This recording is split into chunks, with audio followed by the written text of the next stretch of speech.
overcompensating there, right? Why? What is it for? I have no idea. Couldn't possibly fathom. Oh, found it. Sweatpants? Loafers? She acted like she didn't know. Honestly, I just never changed the top half after work. Just managed to take off my pants. I got that far. Bacardi. Whoop, there it is. Oh, yeah. Oh, it's what's for dinner. So today I want to talk about people and how they suck.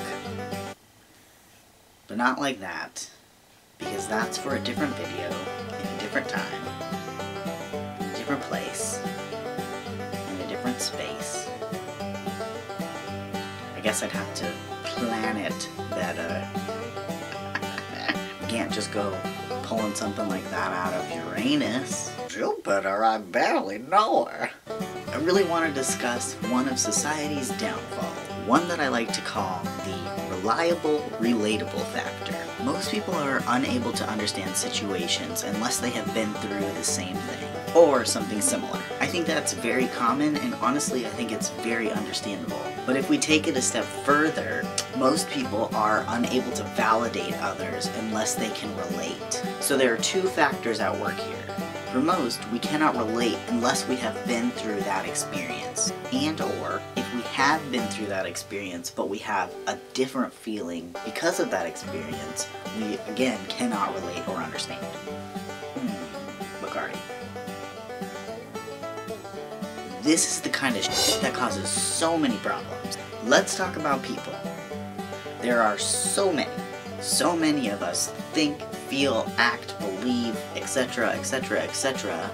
in different ways. Because of this, we're all going to experience things and then respond differently. If you're still with me and you still agree, then please continue with me. Since we're all so different, why is it so hard to fathom that we're all going to have different opinions, beliefs, and truths to situations? We could all go through the same situation and have differing opinions about that experience. So why then do we need to make everything relative in order for it to be valid? Did I lose you? In order for us to say to somebody, yo, that's real, we must first be able to relate and understand.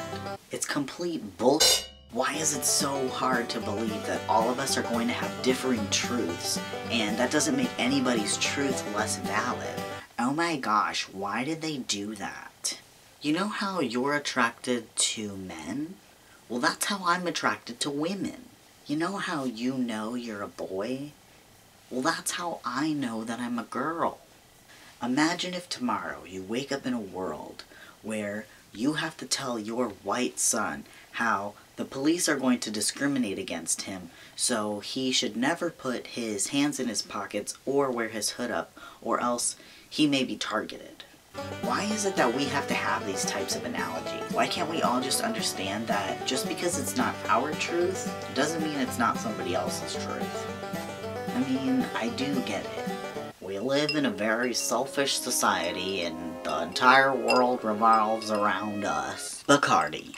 And honestly, I agree that your world should revolve around your life. But I guess what I'm getting at is that everybody else's world also revolves around their own life. You can absolutely hold on to your truth while also validating others in their truths, whether they are differing from yours or they're similar.